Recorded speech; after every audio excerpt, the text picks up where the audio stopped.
Hello and welcome to the Untranslatable podcast. We are here recording episode 143, and today we are going to be talking about some travel issues. So if you're curious about some issues that people have encountered on their travels, whether it be arguments with friends, missed flight connections, being locked up by the police, who knows what we'll talk about today. But we're going to discuss them and hopefully also give you some advice on how to handle some of these situations. In terms of being locked up by the police in a foreign country, we'll have to contact our very highly paid and highly skilled untranslatable lawyers because we do not have the knowledge on how to get you out of those situations. But some other travel issues I think will be very helpful and be able to help you figure out some ways to remedy your issues and your problems and help you out. And my partner in crime, the guy who always helps me out in so many ways with this podcast, my buddy Jared. What's going on, Jared? Hello, Chad. We help each other out. This is a symbiotic relationship. We need we need each other to survive. One is not stronger than the other, but together we make an unpenetrable force called the Untranslatable Podcast.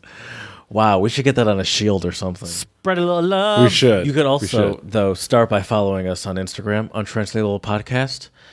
Twitter, Untranslatable1, the number 1. You can email us, untranslatablepodcast@gmail.com.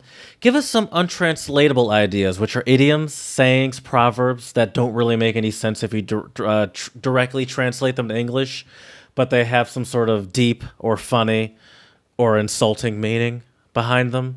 We like all of those. Yep. I would like the insulting ones especially.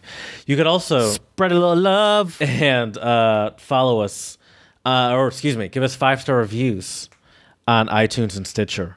And then, of course, follow us on WeChat, Untranslatable Daddies 10 on WeChat. I'm just excited for every episode to hear what our new WeChat tag is going to be. Chad, you are coming in crystal clear right now. And this is so exciting. I don't care that I could be jinxing this. I'm just so excited because I'm confident. And I knew that this would happen, by the way. Did I not say this would happen? Yeah, you did. You totally did. And so what Jared is referring to, everybody out there listening, is that finally I have joined the 21st century. Well, I have Wi-Fi in my apartment. Some of you may be wondering, Chad, you've been in China for 2 months now. Why did it take so long to get Wi-Fi? Well, people, I will tell you. So when I first got my SIM card for my smartphone, I got it downtown. And I live pretty far from downtown Jinan, like a 40-minute cab ride. Hour and a half cab ride if it's like peak traffic time. So it's quite a ways away. And so I got my SIM card and was super excited to finally be connected with the world around me and have internet access, right? But when I asked them to set up Wi-Fi, they said I have to go to a branch near me. And the neighborhood where I live in here in Jinan is called Changqing. And so they said go to a branch in Changqing, then they can set up your Wi-Fi, right? But I had to wait until I got my passport back. My passport first, I had to get my work permit, so that took about 2 or 3 weeks. And then it took about another week. It would have probably taken longer, but we had to expedite the process of my residency permit so I could get to Ulaanbaatar, Mongolia in time for the conference that I went to. Check out our episode on Ulaanbaatar if you're curious about Mongolia. It's an awesome city and awesome country. But anyways, so I had to wait for my passport, and then I got my passport back that would have been beginning of October, right? Or no, it was end of September when I went to Mongolia. And you're thinking, well, now it's like the end of October, early November. What else took you so long? So basically, I went in 2 weeks ago to go get Wi-Fi. And I told the student helper of mine, because I don't speak enough Chinese to, do these things on my own. So I always need to have like someone come with me to translate. And so I contacted the student who's been helping me out with a lot of different things, and I'm very grateful for all of his help. But I told him, I said, call the branch near us, make sure they can process foreigners and give foreigners Wi-Fi. And he said, it'll be no problem, don't worry. And I was insistent. I said, no, make sure you call them and ask. And I don't know if he called and asked or what. I'm not sure. But we went in there, and of course they said, no, sorry, you have to go to the other branch. And so then that took like another week and a half. And then I realized like his schedule is not going to work. So I just need to ask someone else. So finally I asked someone else, and now I have Wi-Fi. So you going by yourself is out of the question. Oh, for sure. Without a doubt. Okay. You don't think anything will get done? I haven't tried it, but I have I think I could get it to work, but it would be all based on me using Google Translate with my phone and me saying something in the translator, handing it to the woman, processing everything. And so at least with someone they're translating, like, because she said, do I want Wi-Fi or do I want a Wi-Fi and a cable bundle? And the interesting thing about China, Jared, is in China, what kind of cable do they have in China? I don't know. And now I kind of wish I would have just paid the extra money to get the cable to see what it was like, to be honest. That's how you learn. That's how you learn the language. Exactly. I could always go back and have them do that. Maybe I will. Maybe I should. Anyways, so I went in with a student of mine. Shout out to the other student that went with me. He's been super helpful and super nice. He also speaks some German, so we speak German when we were in the cab on the way there. His German's pretty good. He's a really cool guy. But anyways, so what's interesting about China though, Jared, is for certain things you pay up front. So like for my heating bill, I actually pay it up front for the entire year. So I'm gonna have to pay, I think, like $230 for my heat for the entire year. For my Wi-Fi, I had to pay 520 RMB for the entire year, and that comes out to about 73 RMB. Or $73. Sorry, $73. Do they refund you if they overcharge you? I guess we'll see. That's a good question. Yeah, I really don't know. But the funny thing is, I still am not sure with my living, like what I make from my university here. I've been using a little bit of money from my U.S. bank account just because, I've also, been going out in Beijing and like doing stuff and balling for sure. So I'm curious though to see like next month, hopefully I won't have like any of these bigger unexpected like front loaded payments for the entire year. Right. So I think by next month I'll finally fully get in the swing of things. So it only takes me 3 months, but I'll finally get in the swing of things of how much like I need to budget for an entire month here. I understand that though. It took me maybe like 2 or 3 months of being back, getting all my insurance set up, getting my car insurance set up, getting my health insurance set up, knowing how much that's going to be taken out of my paycheck. Right. Getting all of that, like that does take time, and I definitely understand how it can take you like. It definitely took me probably about the same amount of time, 2 or 3 months, until I actually knew what my monthly like budget was. Right. Where it's like I still don't fully know what I'm going to be taking home at the end of the day, Exactly. And I don't know what I have to pay yet. What's my and so I understand that struggle. Exactly. It feels good though. Once you get there though, you can start to kind of feel like you're comfortable. Right. And I'm excited to get there, but this has also caused me to put off. I really wanted to buy an acoustic guitar here. I wanted to buy it last month, and I was like, all right, I'll wait till I get this paycheck. You're never home until you buy a guitar in a new country. Exactly. And so for me, it's just like, all right, I'm just going to wait until November, I think. And depending on how much I want it, I might just use my money from like the U.S. and just be like, you know what, F it. I'm getting this guitar. Honestly, I'm probably going to do that. First travel issue, splurging and buying unnecessary items. Right. Little teaser for our main segment later. That's right. But anyways, so some other things that are going on in my life in China right now, Jared, because I know you're curious. I always feel a little self-centered or narcissistic talking about it. Yeah, but I know for you it's like interesting. Right. And I think for our listeners it's what's going on in Ferndale, Michigan. So yesterday I had my English corner or my conversation hour, and it was Halloween themed. So I brought in treats for the students. The students were super excited for the treats. Like I brought them. Oh, well, I have a bag with some treats for my class right here, so I can show you, Jared. and the listeners. Oh, okay. I'll describe it for our listeners listening on Spotify or whatever. So they have these Chinese knockoff Oreos, and they're like super cheap. So I think in one package there's like 30 of them, I think. And I paid, I think, I paid less than $1 for these. Okay. Less than $1 US. So they're like Are they knockoff good? Oreos. I've had them. They're pretty good. Now, Okay. I will say this. They're no they need Oreo. a little bit. They're no Oreo. They need more cream in the middle. But they're pretty. They're pretty good. You got to find the double stuffs. Right, exactly. And I just realized the funny thing is in English, it says in English little black sandwich biscuits. So there you go, Jared. Some little black sandwich biscuits. So I brought those. Then I saw these, and these look super interesting. So they're like hard candies. And they have like oranges and watermelon. Watermelon is super popular in China. Hold on. People Hold it up love there for a watermelon. second. Keep holding it up there. Quipiantang.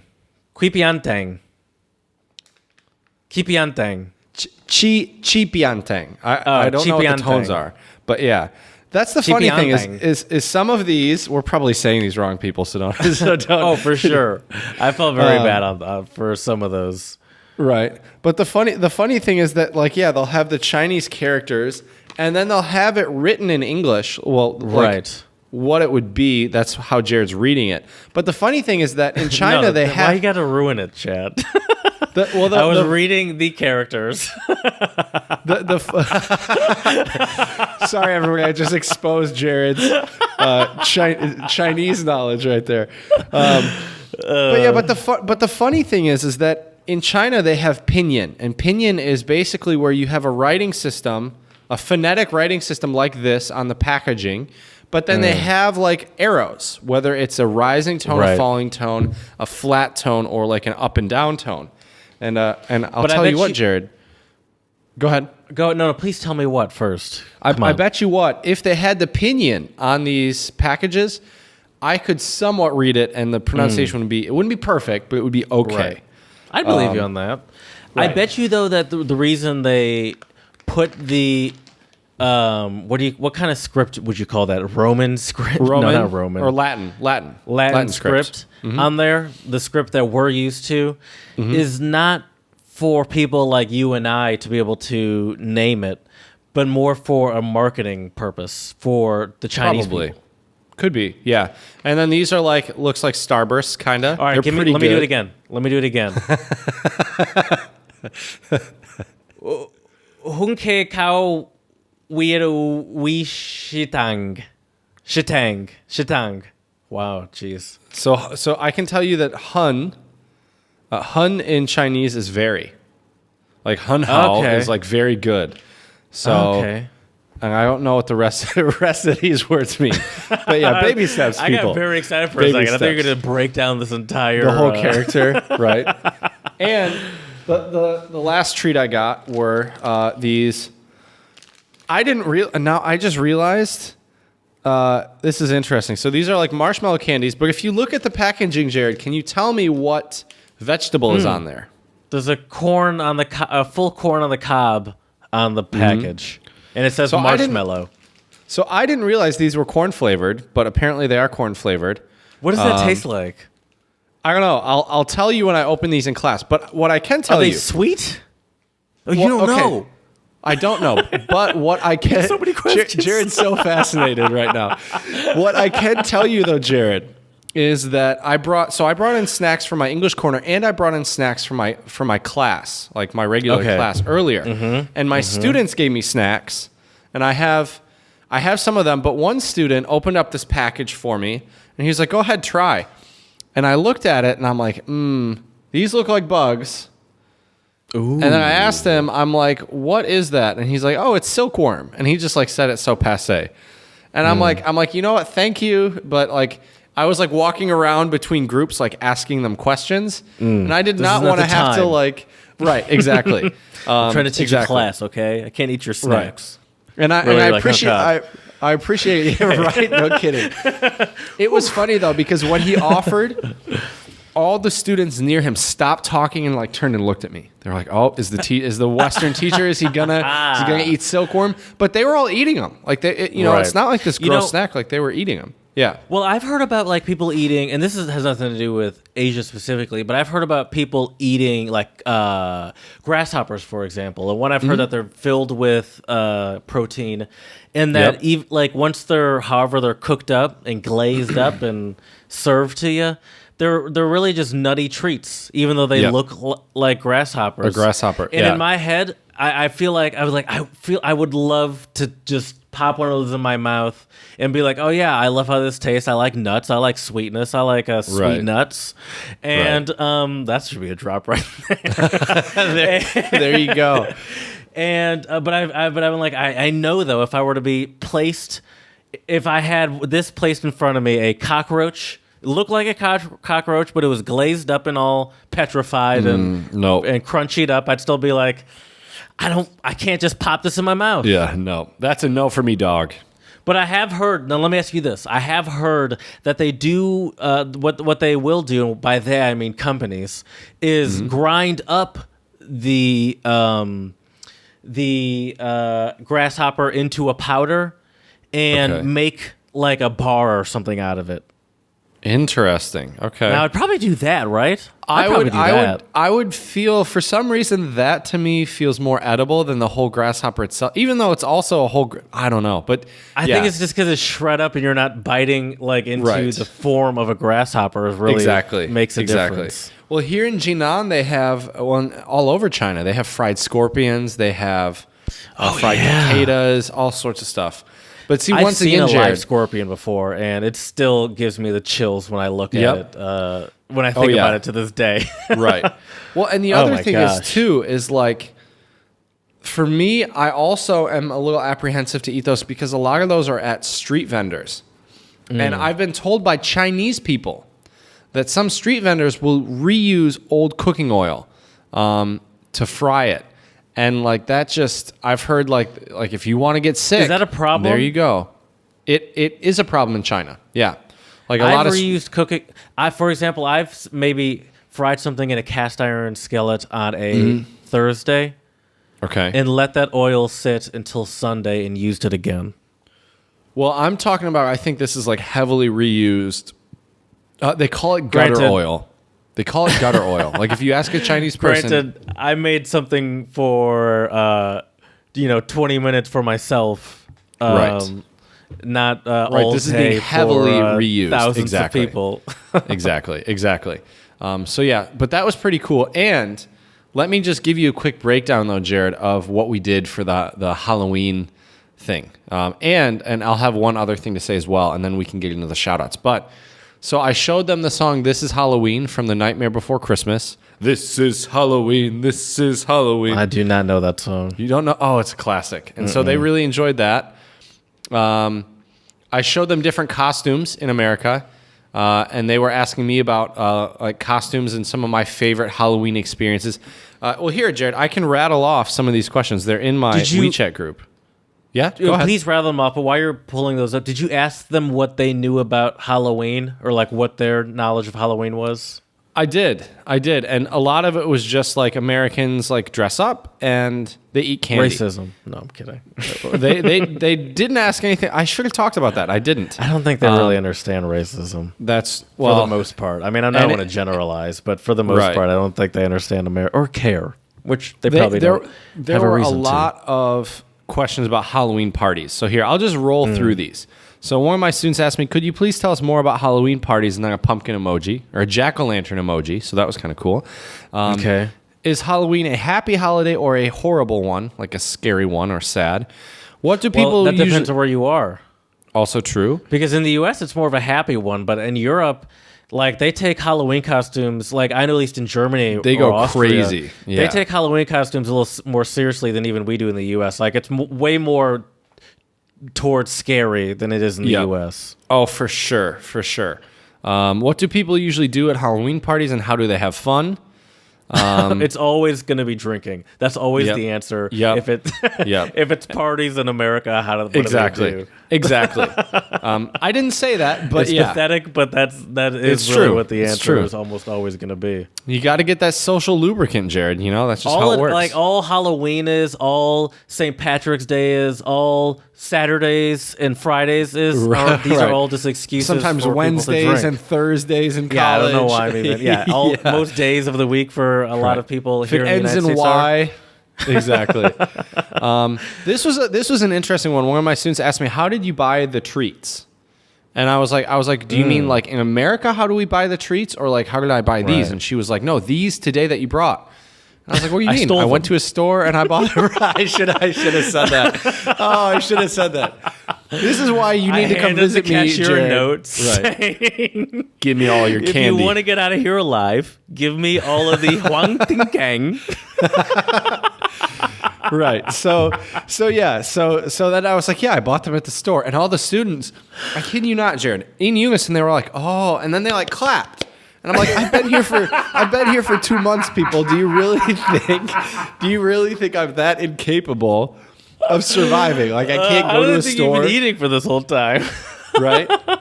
I've been living off of air and peanuts. Like what do you Yeah. How do you usually celebrate Halloween? This was the funniest one. So one of my students posted, and I really don't like his wording, but I'm going to read the question how he posted it. How to chase a girl at a Halloween party. Obviously, he meant how do you talk to girls or like meet girls. You start with the or lasso. seduce. What? You start with the lasso-based costume, is what I was getting at. Oh, that's a good idea. And some sort of cowboy. Right. But see, what I told him is I was like, look, if you're trying to meet girls at a Halloween party, like just talk to them about their costume. Like that's a super easy way to talk to anybody. Yeah, what You are know? you dressed up as? Right. By the way, that sounds like a question I would ask, and that also sounds like an answer the one I just gave, one I would never think of if I was the one in that situation. Right. I'd be like, there's nothing to talk about here. This was also kind of a funny one. And I want to know your answer, Jared, because I really don't know. Is it possible that the adults refuse to give candy to children? Like when they trick or treat? Of course. But would you really do that? Like if a kid came to your door and was like trick or treat and you're like, nah, like I'm not giving you candy. Well, okay. Why are you answering the door, I guess would be my question. Well, like, right. People refuse to give candy in the sense where they'll keep their porch lights off. Right. And not answer the door if people come up to their door. Correct. By the way, we're breaking all of the walls, but tomorrow's Halloween, and I have not bought any candy, and I live in a rather... You know where I live. Ooh, yeah. So are you going to leave your lights up? Are you going to be one of those people for Halloween, Jared? You better go buy candy. Go buy candy, Just be dude. clear, if I'm fine. But anyone around me, I like all the people around me in my immediate vicinity do not have kids. But kids there's will be also coming, a bus. I'm sure. A school bus does stop at my corner every morning around when I'm leaving for work. So I'm going to assume there are probably kids around. They'll be coming, Jared. They will be there, and maybe you better I will. have some candy. I've just never really been in a situation where I've had to, because I've always either lived in an apartment or Right. lived in the city of Philadelphia, where it's not really like a kid-heavy area. Right. Right. And so I've never really been in a situation where I have to. But I guess I probably should. And I did have the idea of wanting to do the king-size candy for all the kids, but Oh, that's yes. pricey. It's pricey. I don't know. You should, though, dude. But then, if you do it once, next year, You think so? if you're They're still gonna living at the remember? place, they'll be like, we got to go to I that got to get place out again. of there. My next neighbors are going to get like TP'd. Or not my next neighbors, the people that move in after me. Right. Sorry. Anyway, go ahead. More. What was that question that even spurred off what I just said? Adults refusing candy. But I explained to the students that right. if the porch lights are off and the lights are off in the house, like usually you don't go knock on the door because they don't participate in Halloween. Right. So I did explain that. What's interesting, though, I think Chinese people really have a difficulty understanding that Halloween, because they don't celebrate it here, right? Right. And, they don't even know about Halloween movies. Like, they really don't celebrate it here.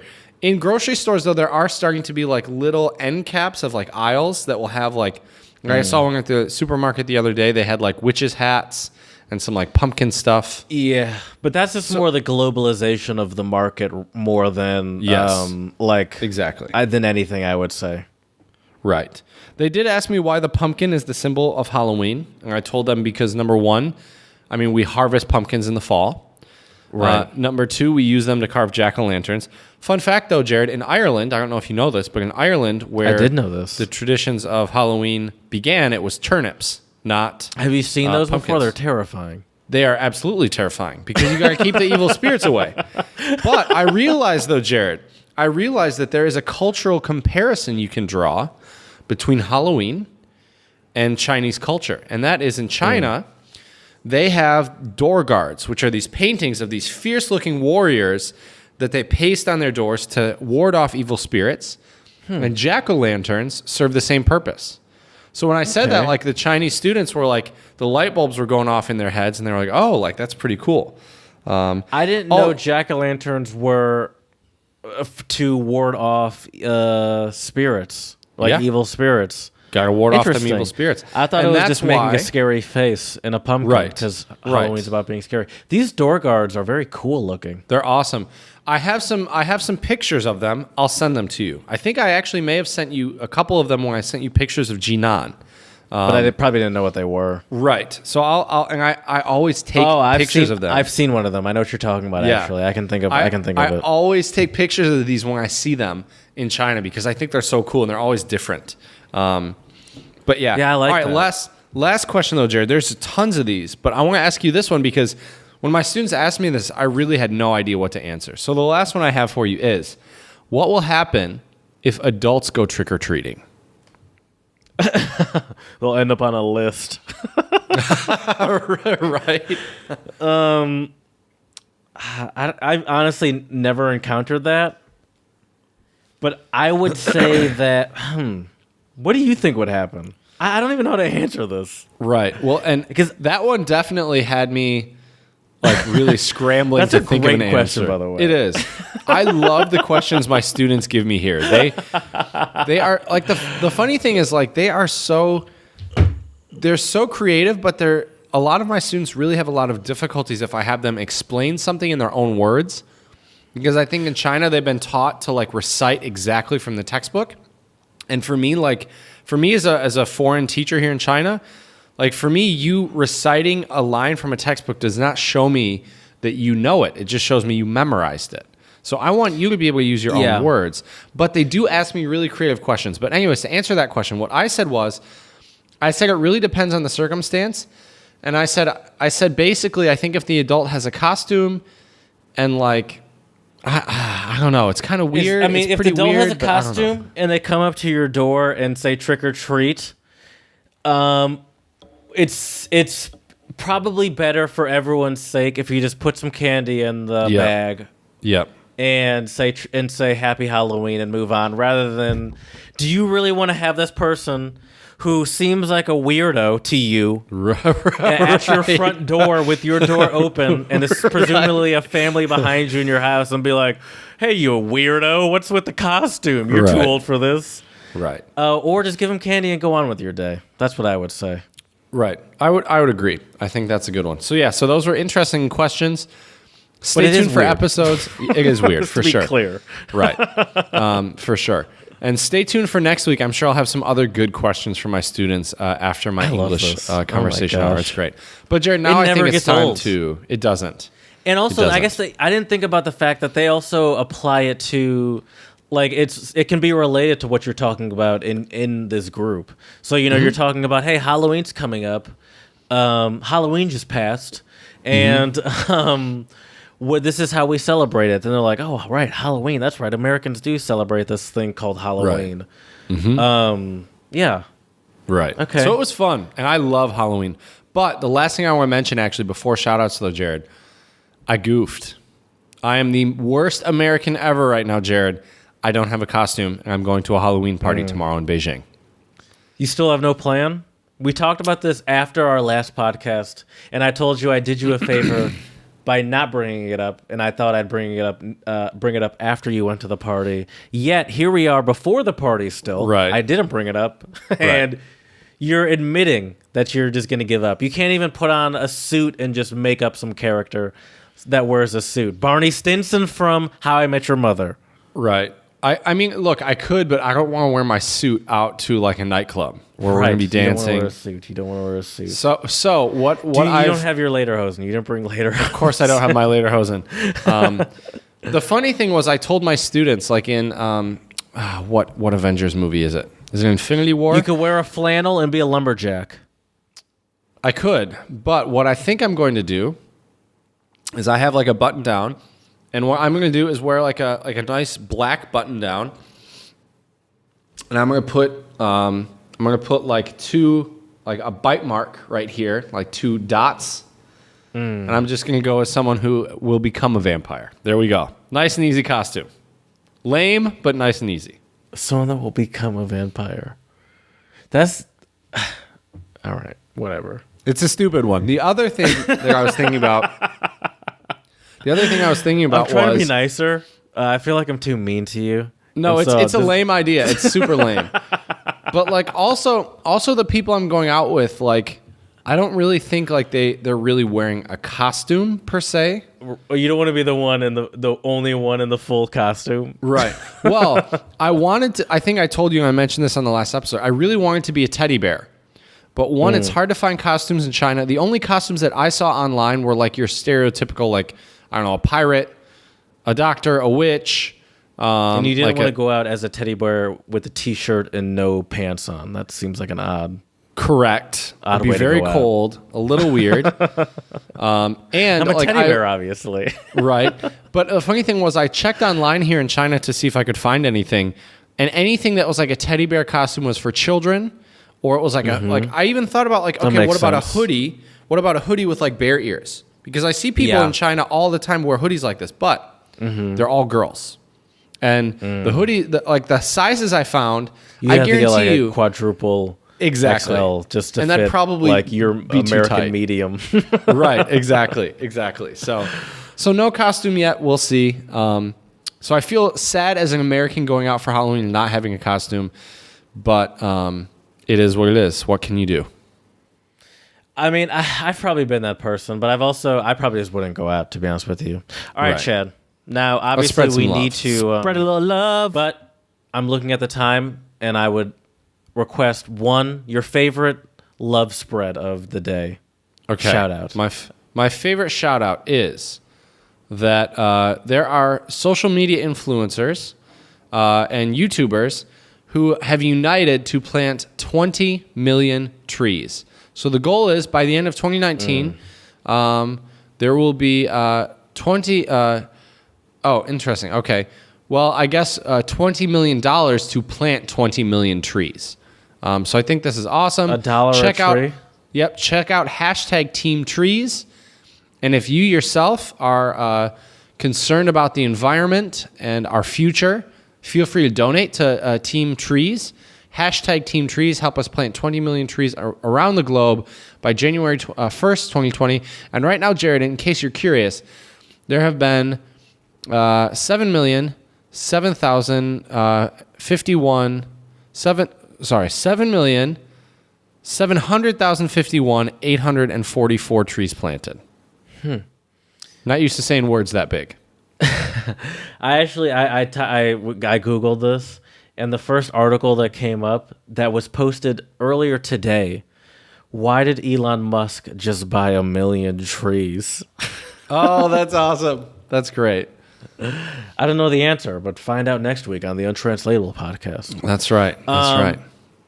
Okay. Well, hey, Chad, let's do the namesake of this podcast. Let's do it. And share some untranslatables. Absolutely. Idioms, sayings, proverbs from all around the world. Do what we do best, Jared. That's right. I'm going to get us started with a Chinese one, and it is Jizu Xian Deng, and it means a fast foot is first to climb. Ooh, I like that alliteration. It is, isn't it? A fast foot is first to climb. First to climb. Well, it's like the early bird catches the worm. Hit that ham horn, my man. You are 100% correct. Very good. I could feel that. My first untranslatable is Japanese, and it is Doku Kawaba Sara Made, and it is when poisoned, you might as well swallow the plate. And poison, you might as well swallow the plate. Mm-hmm. So it's like there's no turning back now? Like it's too late? But I'm gonna need a little bit more specificity. Ooh, I Okay. said that word. It came out properly. Let's say for example, this is definitely gonna give it to you, but this is a great example. When poisoned, you might as well swallow the plate. Let's say, it's January 1st, and you're setting a New Year's resolution to lose a lot of weight, and you go to McDonald's and supersize everything on January 1st at 12:30 noon. No, I take it back. 12:30 in the morning. And you're like, oh well, my New Year's resolution is ruined, so I'm just gonna go crazy this year and start over next year in 2020. So it's like when something bad happens or when something doesn't go to plan, you're just like, all right, well, can't do anything about it, so we might as well continue. There you go. Yes. Okay. You betcha. All right. Yeah. Nice. You were poisoned. Someone poisoned your meal, so it's like, oh well, I'm already gonna die, so I might as well eat this porcelain plate. Can't get any worse. Right. That would be a great way to really. To really what? You there? Hello? Jared, are you there? Uh-oh. Hello? I hear you, but you're very breaking up. See, this is why. Oh, you're back now. I'm back. This is why Okay. we don't celebrate good internet. All right, just start over with your That's true. untranslatable. All right, my untranslatable, my last one for today is Russian, and it is Zarubi Zebia Nanosu, which means to make a notch on your nose.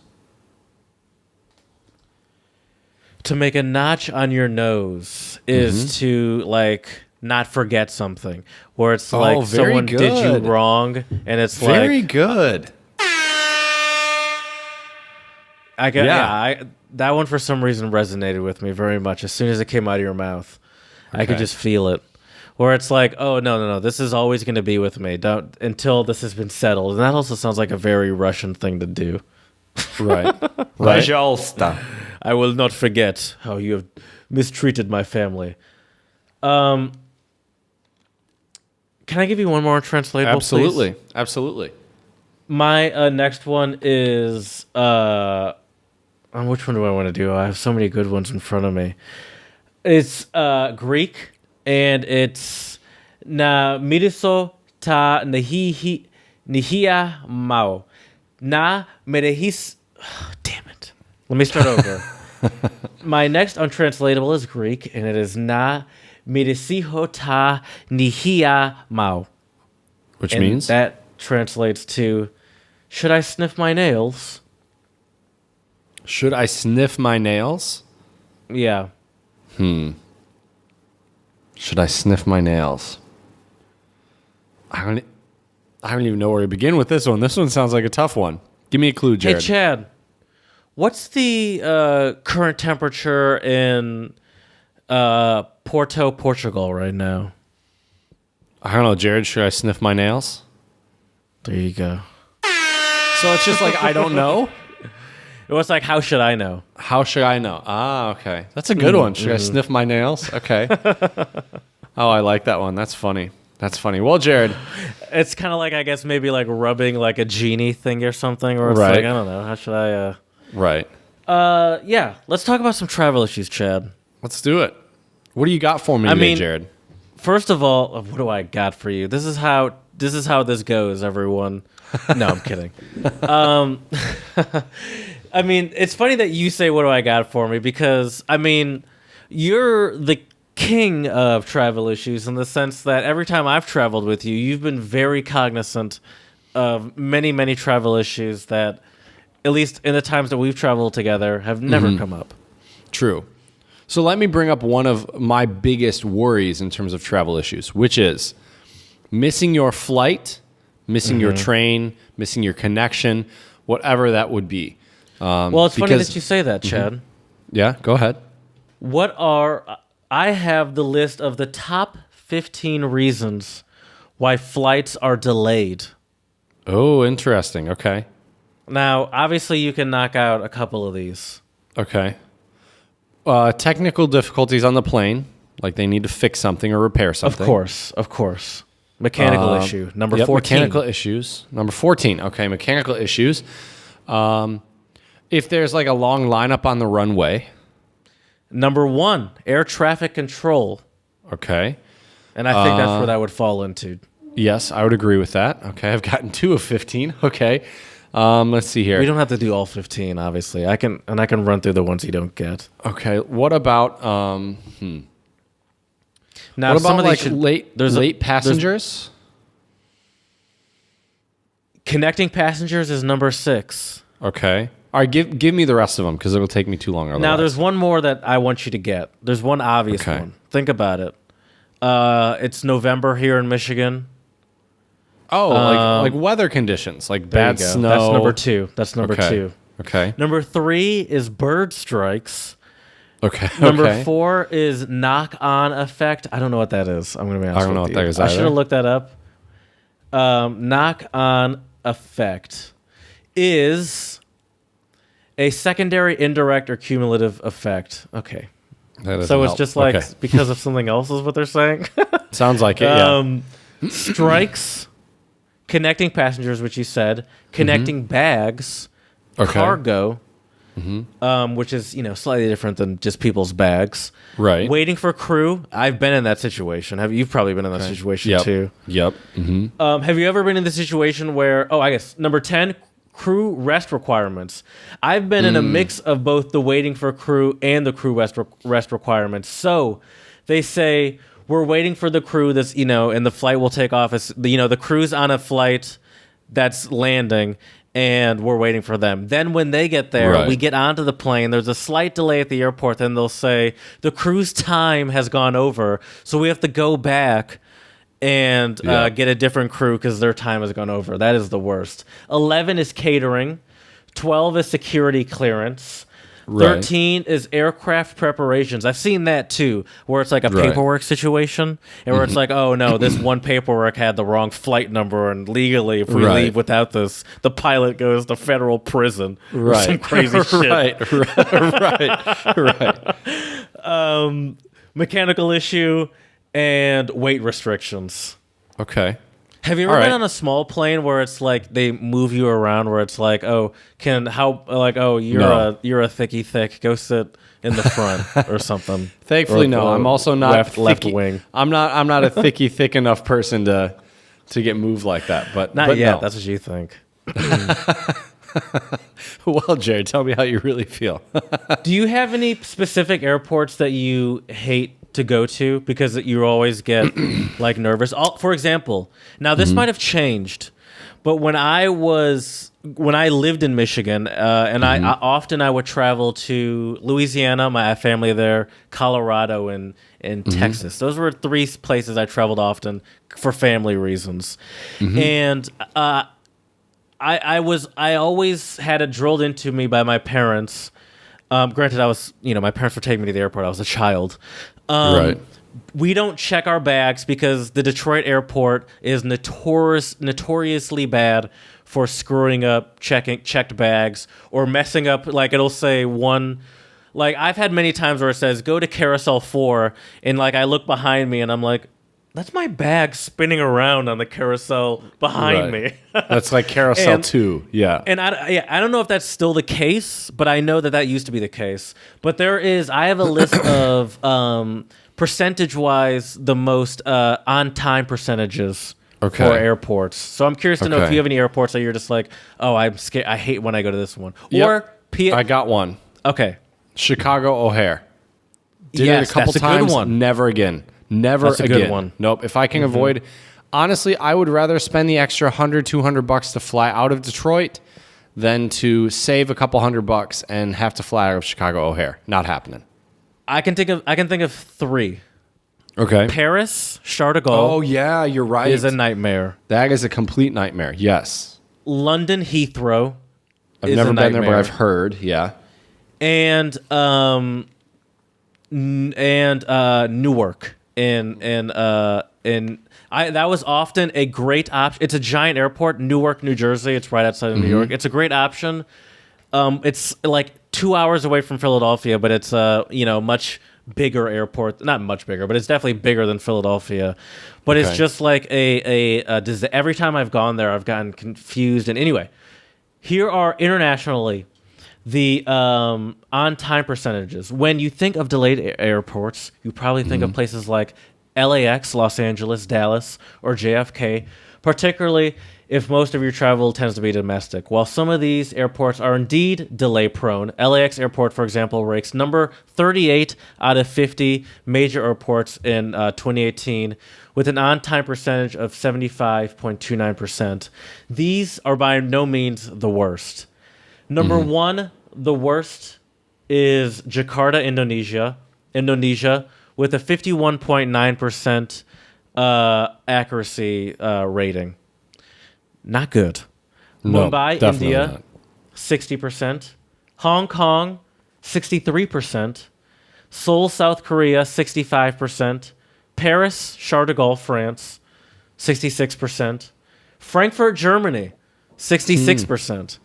Okay. I've been to Frankfurt's airport. I can't think of having any issues with delays or anything, but every time I've gone to the Frankfurt airport, it always seems like it is a complex process getting to the gate. I would But agree. I've never had any. I can't think of any issues with. Granted, I haven't been to Frankfurt's airport a lot, but I do remember it being complex often. It is. And you want to make sure you have at least a 2-hour layover, I would say, in Frankfurt. Yeah, I'd believe that. Kuala Lumpur, Malaysia, 66%, 66.3. Manila, Philippines, 66.9. Amsterdam, Netherlands, 68.1. London, 70%. Those are the top 10 worst airports regarding on-time percentages. So, Jared, I have a question for you. What do you do if you are delayed and then you miss your connection? What's the process? Have you been in that situation before? I'm knocking on my wood table right now because I have not. I had a relative that passed away, and the relative lived in Louisiana, and that's where the funeral was. And popular flights to Louisiana, New Orleans generally go through Atlanta, because I'm a Delta person often. Okay. And there's a giant Delta hub in Atlanta. And I was taking this flight, and the flight was a night flight, so it probably left around, let's say, 6 or 7 o'clock after work. Okay. And the initial first leg of the flight was already delayed, and I'm already like, this is not a good sign. I'm looking at the clock, cutting it close. Right. But there is another flight after. Maybe I can get on. It was, honestly, I was sitting in the airport in Detroit contemplating, should I even take this flight? Because I know that there's a good chance that I'm not going to be able to make the next flight. Will I be able to make it on time? I don't know. But because it was my aunt, it was a funeral, I'm like, what? I can't be like, it didn't seem worth it, So I was like, I have to at least try. So the flight was delayed. The first flight from Philadelphia, this was when I lived in Philadelphia. The first flight was delayed to Philadelphia. So the flight in Atlanta, I missed that flight going to New Orleans or Baton Rouge, whatever it was in Louisiana. And so the next flight was already packed because there were multiple flights that were delayed into Atlanta. So there are no more flights going into New Orleans or Louisiana or whatever. So I already realized I would not be able to make the funeral. It was the next morning. And so like the earliest flight I could have gotten, they told me, was at like 7 a.m., like, for example. And so I'd be getting in to New Orleans at like 9. Funeral starts at 10. It's just not realistic. Right. And so I was like, okay, so there's no flights back because I'm getting I got into Atlanta at like 12 or 1. I'm trying. So I got a hotel, which was already costing an arm and a leg because I'm getting in a hotel the night of, and I'm getting it for a night. And so I got the hotel and I booked it it was midnight at that point. So I booked it for that day at midnight. Got to the hotel, realized that when you book it for that day, that means you have to check in like at the check-in time on that day, which is usually around 2 or 3. So I had This no sounds hotel like a room. nightmare. Oh my So god. I took an okay. Uber to the hotel, which was off, like maybe 10 minutes away from the airport, only to find out that the that the room I have booked I can not check into until 2 the next day, which was like, well, that's useless. So I go Right. back to the airport. I have to sleep in the Atlanta airport, just in the terminal. Oh god. And I get like the first flight back to Detroit the next morning, and luckily I was able to get it refunded. And I called them and I was like, so I need to get a flight back. And they're like, and I was like, but I also need to get this refunded. I was like, this experience was terrible. And I was on the phone with these people. They gave me like one of those cards where it's like, once you get here, call this number. And I already had when they were giving me that number in Philadelphia, I'm like, this is already not a good sign. But I called it and it was like a direct line. And they're like, well, unless it's like a serious reason, we have to give you like a store credit essentially, or airline credit. We can't give you a refund. And I was like, well, I was really only doing this flight because it was my my aunt's funeral, and now I missed the funeral and I'm just going back home. And she was just like on the phone, just like, oh yeah, okay, we can make that a full refund. Right, no kidding. And I was like, yeah, no, I would hope so. One thing I wanted to. I'm Go ahead, surprised. I'm surprised though the hotel didn't put, or the airline didn't pay for your hotel. They did not. Yeah, they did not. And did you try to have them do that? No, I'm probably didn't try as hard as I could have, to be honest with you. Okay. Because I was focused probably more on shows you where my head's at. I was focused more on getting my money back, I think, than I was. And I thought I had an accommodation. So I think that's also part of the problem. Like, I was like, oh, I got a hotel and I'm going there. Like, right. But then by the time I got there, realized that I didn't have a room, and then just like sat in their lobby for a second thinking about what I'm going to do, and went back to the airport. At that point, I'm like, I felt like it'd already been like at that point, say another 2 hours. So I'm like, what am I going to do now? 2 hours later, be like, hey, give me a hotel. When theoretically at this point, I could get onto a plane in 4.5 to 5 hours. I don't know. It just seemed like you've never been in a situation like this, have you? I've been very lucky. I don't know how, because you almost have. You probably traveled more than I have. I don't know how you've avoided this. Have you ever witnessed people in those situations at big airports or even small airports, for that matter? Funny you mentioned that, Jared.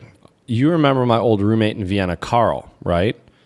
I do, yes. So Carl, when we left Vienna, we left together. We had different flights going back to the States, because I was flying into Detroit, and I don't remember where Carl was flying into. New Jersey, I think. Wasn't he? Isn't he from Jersey? Oh, I don't remember. Maybe I don't know. I don't remember.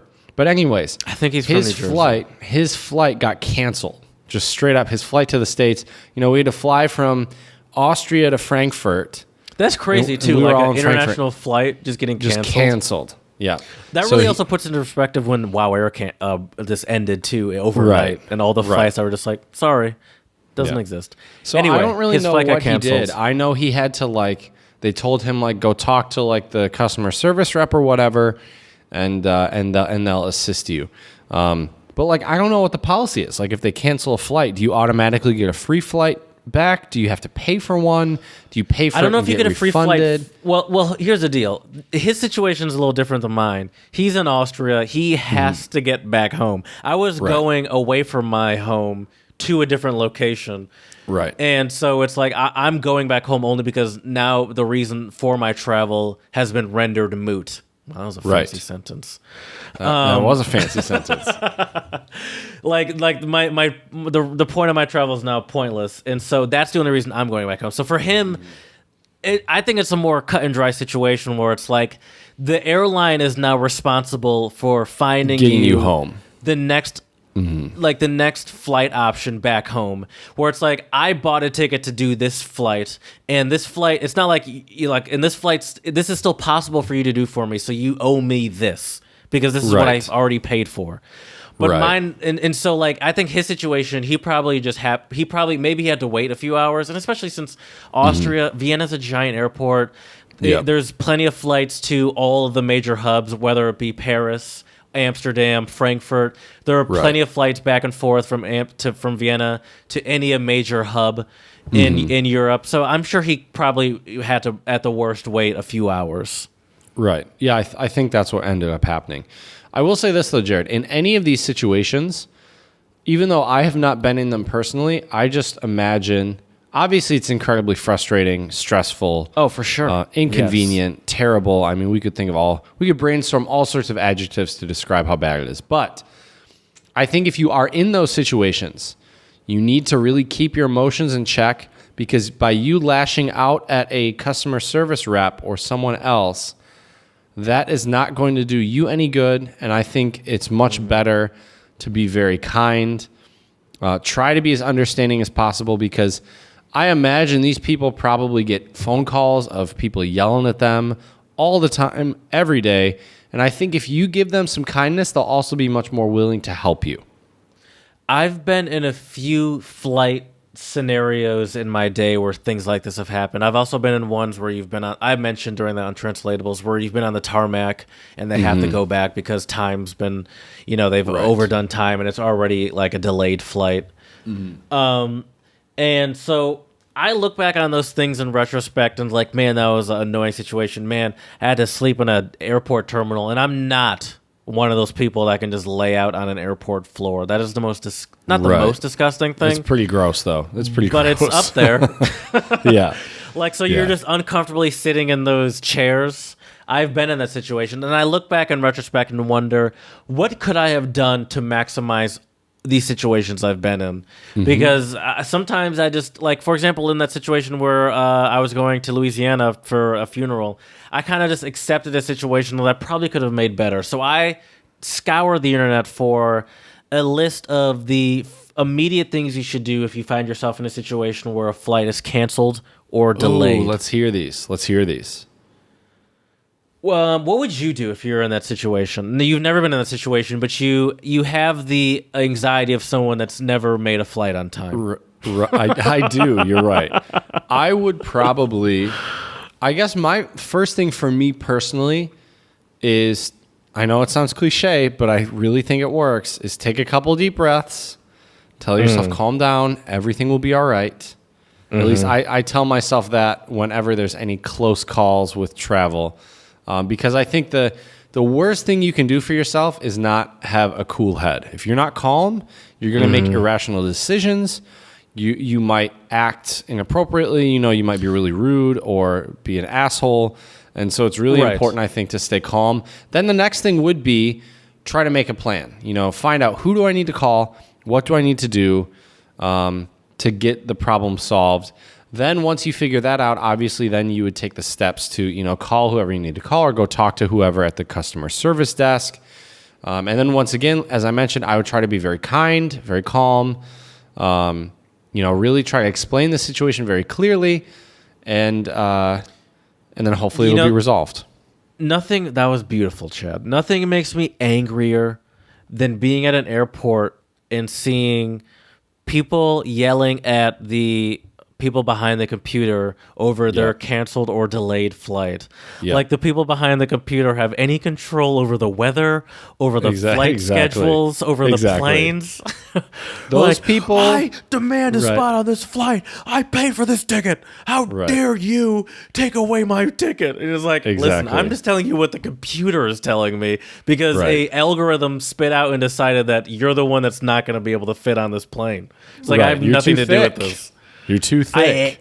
I hate watching people yell at just airport people. It makes me so mad. I'll take that do you to not another understand computers. Right. I'll take that to another level. I hate people that yell at any customer service person. I hate it in general too. Those people have a special place in hell, in my opinion. Yeah, for sure. And it's like, you're already in a situation where something's not going your way, where it's like, now what makes you think you're putting yourself in any situation where anyone's wants to help you in any sort of way? Where it's like, now you're just screwing yourself over, because it's like, there's no reason to help now. Right. Yeah. We do not like you here at the Untranslatable podcast. Yeah, that's for There, sure. I said it. Here is So what are the steps, though? Yeah, what are the U.S. steps? News gives us as some tips. Number 1, don't let a travel interruption turn into a vacation nightmare. I believe essentially what you mentioned. Don't let it ruin your.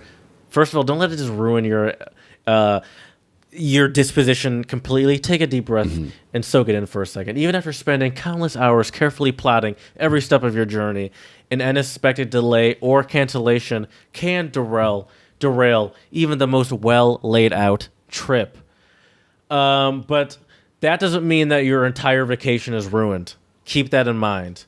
Right. At the very least, at the very most, you'll probably be delayed by a couple hours to a day. And don't let it and don't take that out on other people. Know your air travel rights, by the way. Do you know your air travel rights? I don't. No, I do know, by the way, actually. I know in Europe, I believe, now, this might be meme news, but I believe that if you do find yourself in a canceled flight situation, they're required by law to rectify that, like to get you on the flight to wherever you're going. Yeah. And that's not the case here in the U.S. Really? I don't believe that's a law here in the U.S., but I do know that that's like a sort of EU, I believe, law in Europe. Okay. So if a flight is canceled, your carrier will provide you with a seat on the next available flight on the airline or a refund, explains Christopher Elliott. I went to school with a guy named Chris Elliott. I don't like him. A consumer advocate and journalist. While airlines are not obligated to compensate passengers for delays and cancellations based on federal regulations. See? This is U.S. News saying federally they're not required to do that. Carriers will often rebook passengers for no additional fee, even for non-refundable fares, or offer a full refund. I mean, that's basic stuff. If I bought a flight and I don't get that flight because you are telling me you can't supply me with that flight for whatever reason that is, how is that my fault? At the very least, you can supply me with a full credit for the amount that I paid for that flight. And that's even kind of shitty, I think.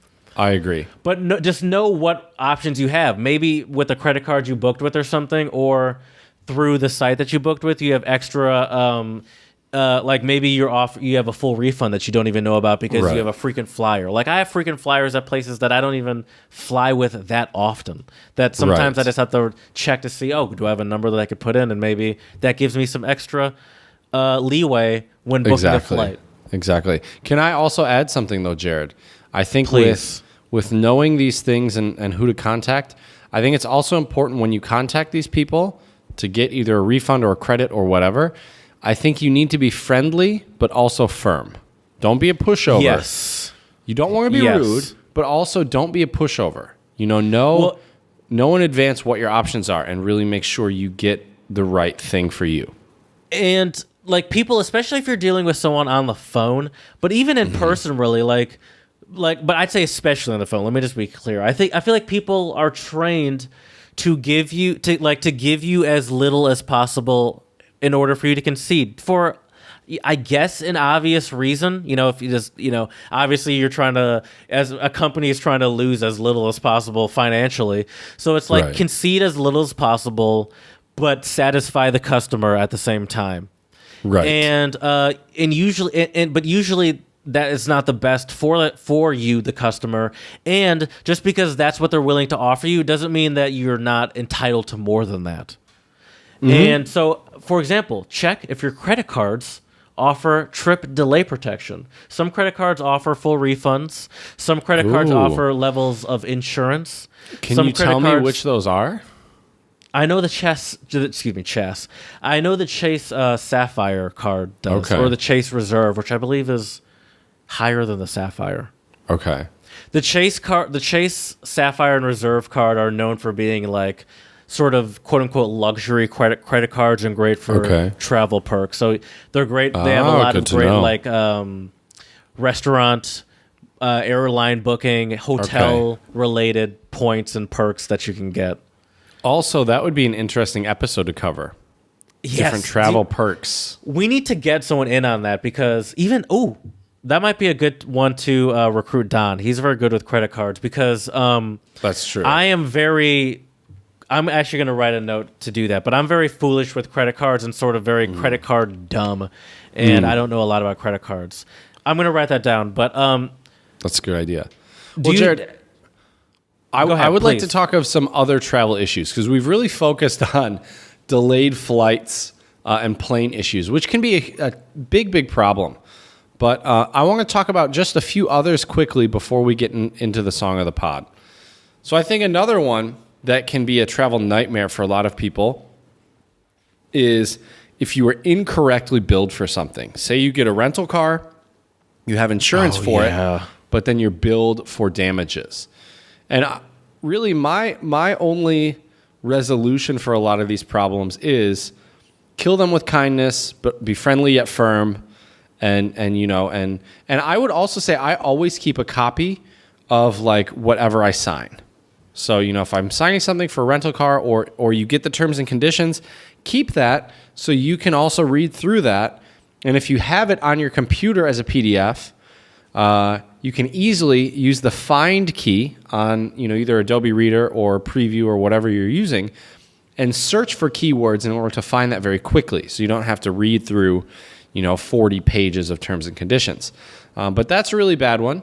Another one that I can't even imagine, and I've been very fortunate in my travels that this hasn't happened to me personally, but denied medical claims by travel insurance. To me, that would also be a huge headache to deal with. I'm sure that also takes a long time to figure out how to resolve the situation. So just make sure you do your homework before you travel and you have good quality medical insurance. I can tell you, Jared, one of the best travel insurances that I have been, and I had when I was living in the Czech Republic, it's called Geo Blue, and that is kind of one of the top, and it's also fairly affordable. I think for me, when I was in the Czech Republic, I paid $120 a month for this travel insurance, and I was completely covered for doctor's visits, hospitals. So check out Geo Blue if you're looking for travel insurance, at least for me. Now, I was very lucky where I never really needed to use it, but it was there in case anything would have happened. So that's another one. Another big one, too, that can be really frustrating as well is like just being in loud situations. What I mean by this is you're on a plane or a train or your hotel room and the people next door to you are bumping uglies until 5 a.m. and one of them is Have you screaming like a experienced banshee. ugly bumping? No, but when I was in Chufu, for some reason, my hotel room, like I was like on the corner of like two hallways, right? Now, I don't know why, but like I don't know if it was like friends or family, but like a big group of Chinese people would chill like by my like hotel, like in the hallway. They would congregate in the hallway and like talk. And they talked until about 1 a.m. Now, I'm going to be honest with you. I just laid in bed and got angrier and angrier and more frustrated. Probably what I should have done is maybe just go out of the room, and I could have maybe given them a death stare, and that probably would have done the trick. Or just use my translation phone and be like, I need to get up early. Could you please be a bit more quiet? Because I don't think that's rude to ask that. I don't know. Maybe in Chinese culture, maybe you don't do that. But, yeah. Go ahead. My family has a story that we still sort of make fun of my mom for this today. We were on an airplane one time, my family, and the people, someone behind my mom on the plane was like kicking the seat essentially and just rocking the seat. Okay. And it was just like, and the flight the flight wasn't even fully packed yet. So like we were still sitting there and we're like, the seat was just shaking, and she like, turned around and looked over the seat at the person, like, what is happening back there? Right. And like it was a kid sitting there, and like the parent next to the kid was like, "Oh no, sorry. The what do you call like the seat back the tray table is not closing, and we're trying to close it before the plane takes off." Oh, that's funny. Oh, that's hilarious. Like the parent was like, "No, please, sorry. I know we're moving your seat," and now me and my sister and dad still bring that up to make fun of my mom for being a monster from time to time. Oh, that's great. But I guess that's a good example though, Jared, too, of sometimes you also need to. I think we can get irritated and automatically think one thing and jump to a conclusion, but sometimes it can be different. So that's why it's important. Like, it's good though your mom just looked at them and didn't like say something, right? You know, because that would have been way worse. Right. So yeah, and I think Have you ever? Go ahead. Oh, sorry. Go ahead. What were you about to say? Go ahead. Have you ever used social media? I haven't. Now that's a huge sort of thing on Twitter, at least, is celebrities calling out airlines. Like Right. there was a famous one. I don't know, maybe a year ago or something like that. Maybe 2 years ago. Do you know the comedian Nicole Byer? I've heard the name before.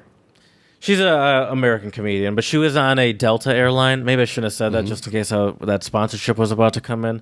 And she found a piece of poop wrapped up in a I think I have heard this before. in a blanket, and she obviously tweeted it, and it obviously got a lot of retweets. No kidding. No kidding. And, that is hilarious. But I mean that's sort of a drastic one. And she tweeted, "Dear Delta, the grossest thing happened on my flight. I opened my blanket and there was a literal piece of shit. How does this happen?" and then after that she tweeted, like, she replied to her own tweet saying, "I would have taken a better picture of the crusty shit, but it was crusty shit, and I didn't care to get close to it again." Right. But I mean, that's a drastic example of something going terribly wrong. But there are plenty of situations where you can just find people being like, "Hey, Delta, you lost my bag," or "Hey, United, you're Right. terrible and you're for always sure. canceling," or even like hotels or something like that stuff happening with hotels too. I never think to use my social media, one, because I'm not really a social media user outside of the Untranslatable podcast social media, and I feel Right. like it's not as effective for someone like me that doesn't have a big following. But I don't think that's true. I think would it's agree with pretty that. useful for even people without a big following, because it's mostly, at least for the beginning stages of those things, a lot of that stuff can be solved through like computer programs responding to you. So it's not Right. even really people for the most part. Unless, it gets really elevated to the point of maybe finding poo in your blanket. Maybe then you'll talk to an actual person. Right. But in general, you're not really dealing with people anyway. Right. Very true. Very true. All right. I'm trying to think of a couple other ones. Oh, another one is getting burned by a verbal promise when something happens.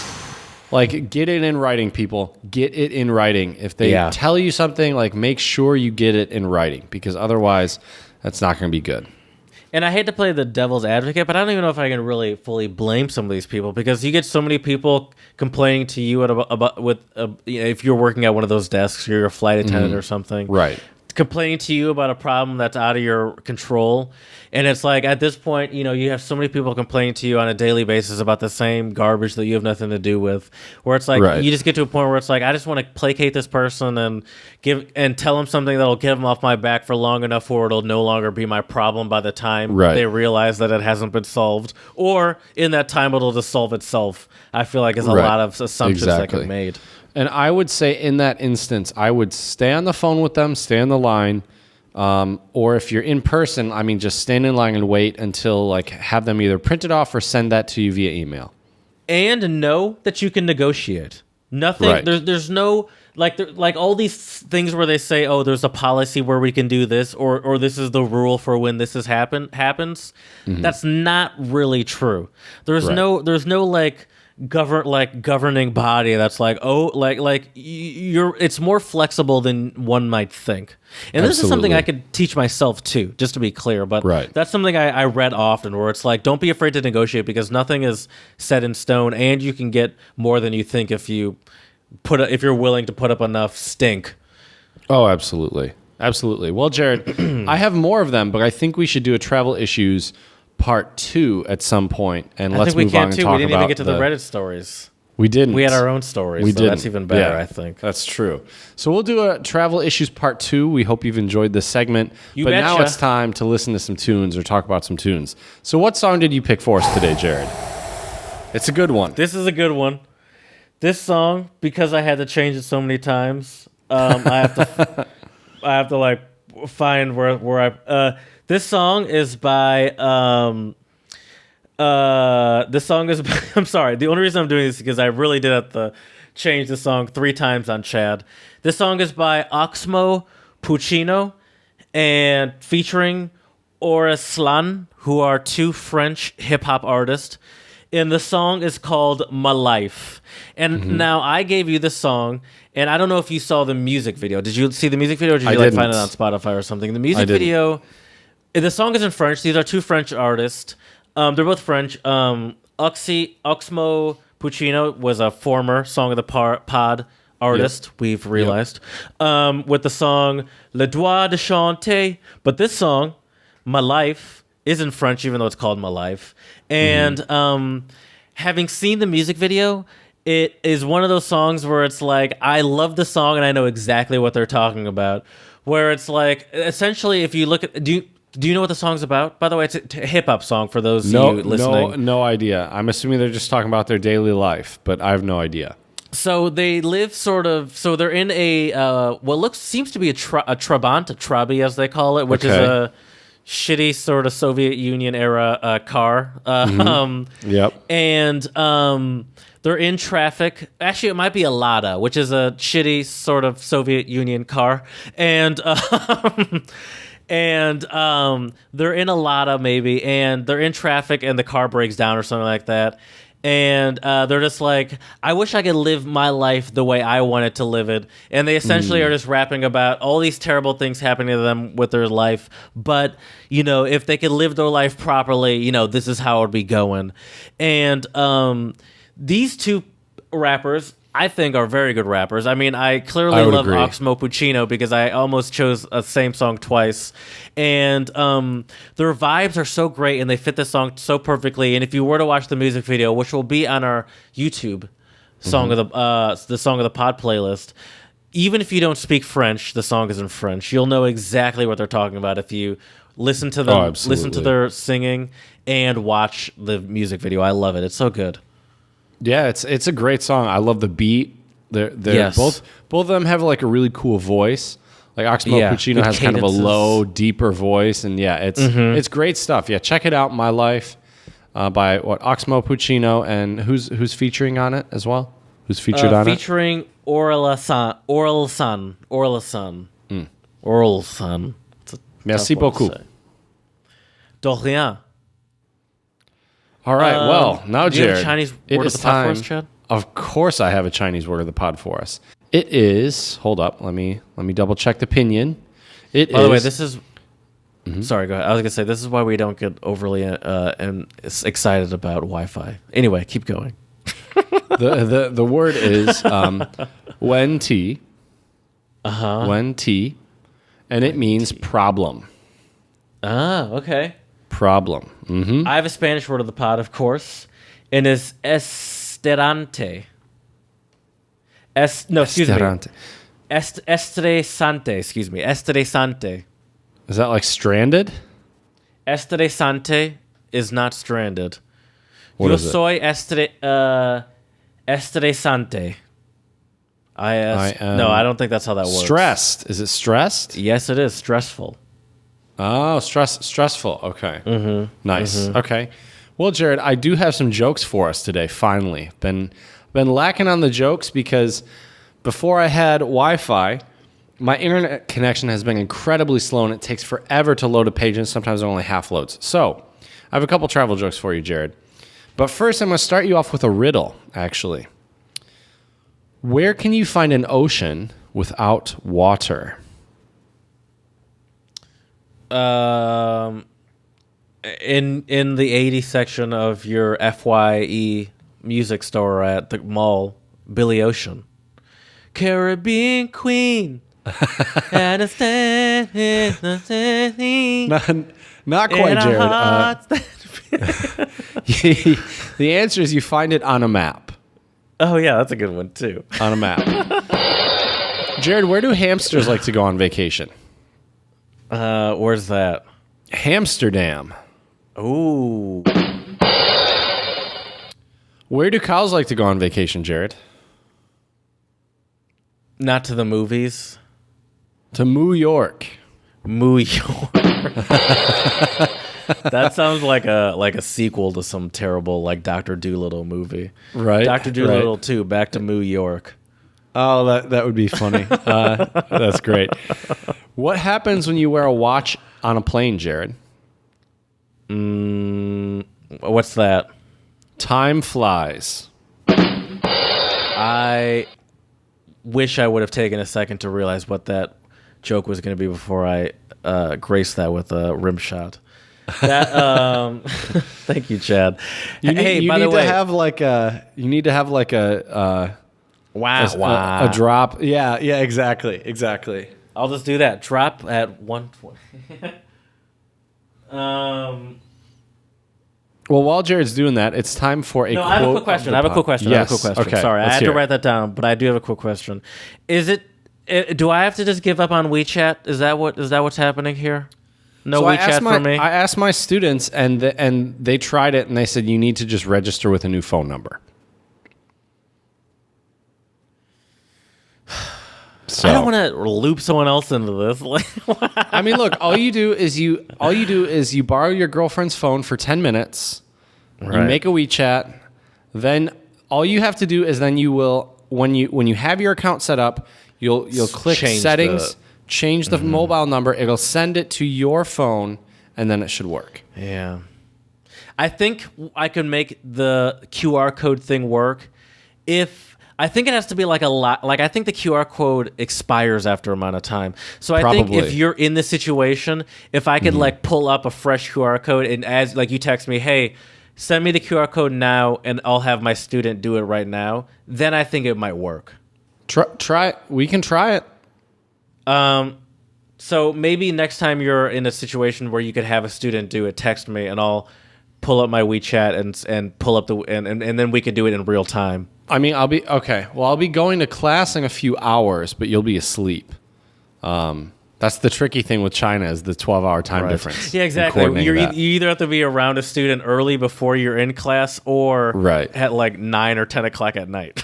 that. Right, which doesn't happen. So, okay, Yeah. all right, we'll figure it out later. Anyway, sorry. Also, you could ask your coworker who has WeChat. I mean, Yeah, but I at this think point, the problem is I think you have to have like there are multiple criteria that you have to meet, and I think you have to Right. have WeChat Pay. You have to have it.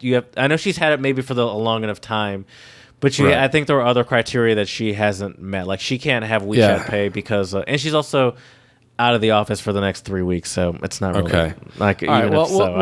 we'll figure it out one way or another. Moral of the story is, Bad people, if timing you on sign that up for point, WeChat, sign up for it all at once.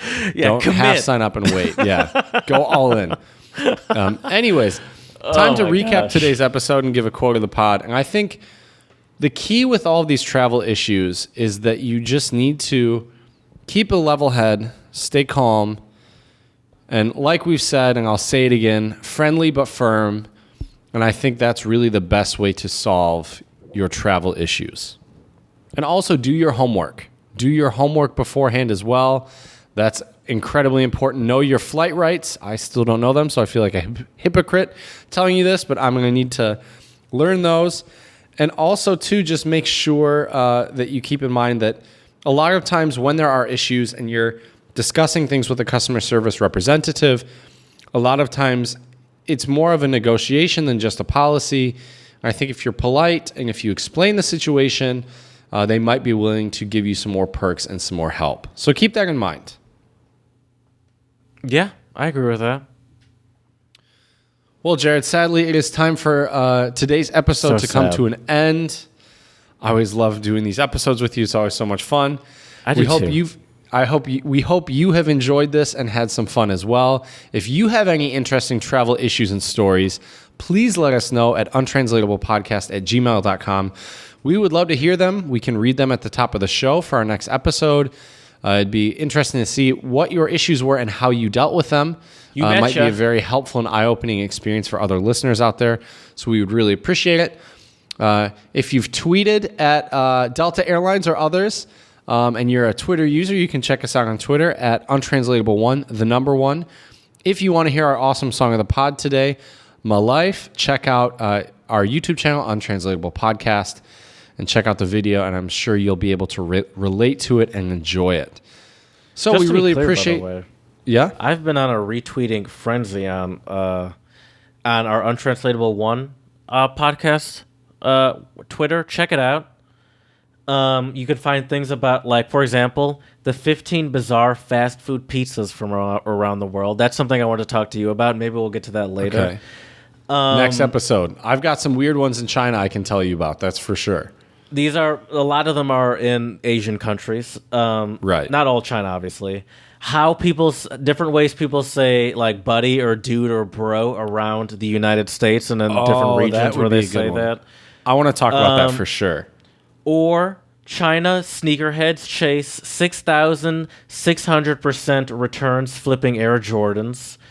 Or there's a new KFC treat, the Boba Tea Tart brown sugar That treat. sounds good.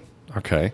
So these are some examples of fun things that have been happening on the Untranslatable One Twitter. It's active. Come check it out. That's right. That's right. So we thank you all so much for your support here at the Untranslatable Podcast. Yeah. Please let us know, though. Give us some 5-star reviews on iTunes or Stitcher and let us know how we can make this podcast better for you. Feedback is always appreciated. If there's any topics or untranslatables you'd like us to discuss, please let us know, and we are happy to do so. So, as we say here at the Untranslatable Podcast, Děkujeme, Muchas gracias. and Shisha.